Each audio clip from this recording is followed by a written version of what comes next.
Hi everyone, आज मैं आप सभी को बहुत अच्छी स्टोरी सुनाने वाली हूँ।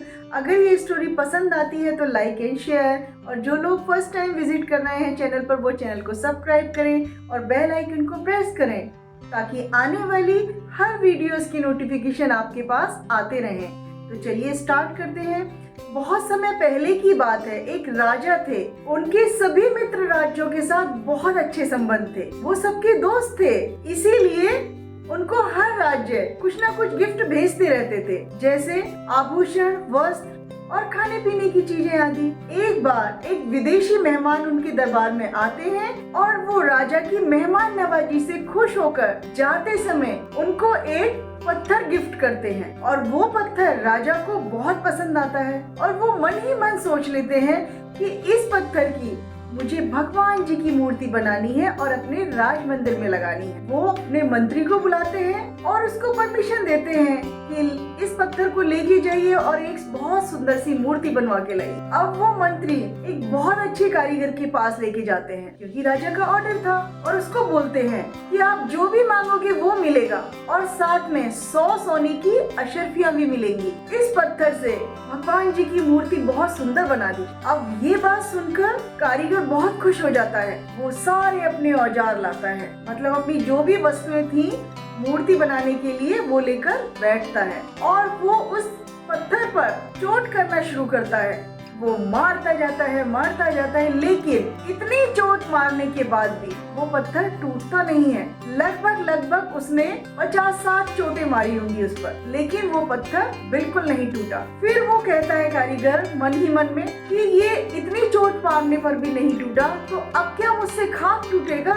और वो मंत्री को बोलता है कि ये मुझसे नहीं होगा, आप किसी और कारीगर को दें। अब ये राजा का ऑर्डर था, इसीलिए मंत्री को तो मूर्ति बनवानी थी, तो वो इस बार एक साधारण से कारीगर के पास लेकर इसको पहुंचते हैं और उसको भी बोलते हैं कि देखो, इस पत्थर की अगर आप मूर्ति बना देते तो आपको जो चाहोगे वो मिलेगा, और साथ में 100 सोने की अशर्फियाँ भी मिलेंगी। तो वो साधारण कारीगर अपनी सारी वस्तुएं लेकर बैठता है जो भी मूर्ति बनाने के लिए थी, और उस पत्थर पर चोट मारना शुरू करता है। तो उसकी पहली चोट से ही पत्थर टूट जाता है और वो मूर्ति बनाना शुरू कर देता है, और मूर्ति बनाने के बाद वो मंत्री जी को वापस देता है। अब मंत्री जी चलते चलते, मतलब मंत्री जी ने उसको 100 सोने की अशर्फियाँ भी दी और उसकी मेहनत के जितने भी बनते थे वो भी दिए, मतलब कि पैसे। अब उसके बाद चलते चलते मंत्री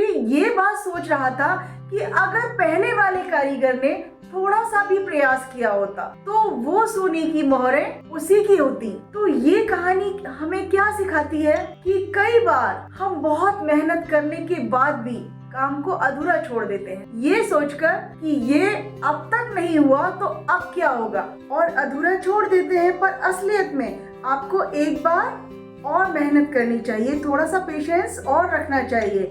शायद जिस वक्त आप उस काम को छोड़ रहे हैं उससे अगली बार में ही वो काम हो जाए, और हम उसे अधूरा छोड़ देते हैं। असल में हम अपने काम को अधूरा नहीं छोड़ते, हम अपने गोल्स को, अपने सपनों को, अपने जीत को अधूरा छोड़ देते हैं। आप जानते हैं गाइस कि थॉमस एडिसन ने लाइट बल्ब को सक्सेस बनाने से पहले 9,999 टाइम्स अनसक्सेसफुल अटेम्प्ट्स करे। ये एक बहुत ही बड़ा नंबर है। और जब वो सक्सेसफुल हुए और उनसे पूछा गया कि इतनी बार हारने पर भी वो मायूस नहीं हुए, उन्होंने हार नहीं मानी और अपना काम नहीं छोड़ा, तो उनका बस एक ही जवाब था कि मुझे अनसक्सेसफुल अटेम्प्ट से ये पता चला कि इतने तरीके हैं जिनसे मुझे सफलता नहीं मिली, तो मुझे उन्हें दोहराना ही नहीं है। तो मेरी ये हार नहीं थी, ये मुझे सही चीज सिखाने का तरीका था। तो ये स्टोरी भी यही सिखा रही है कि जस्ट बिकॉज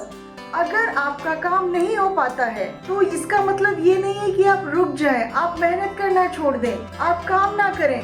आप मेहनत करते रहिए, और मेहनत एक दिन अपना रंग जरूर दिखाती है। मतलब कि मेहनत अपना असर जरूर दिखाती है, किसी को देर से और किसी को जल्दी, पर दिखाती जरूर है अपना असर। तो आप मेहनत करते रहिए, और मैं लास्ट में यही कहूंगी कि नए नए तरीके ढूंढते रहिए जिससे आपका काम हो जाए, जिससे आपके गोल्स हासिल हो जाएं। और आप अपनी मंजिल को पा सकें। वरना तो आप जानते हैं कि 100 सोने की अशर्फियां कोई और ले जाएगा।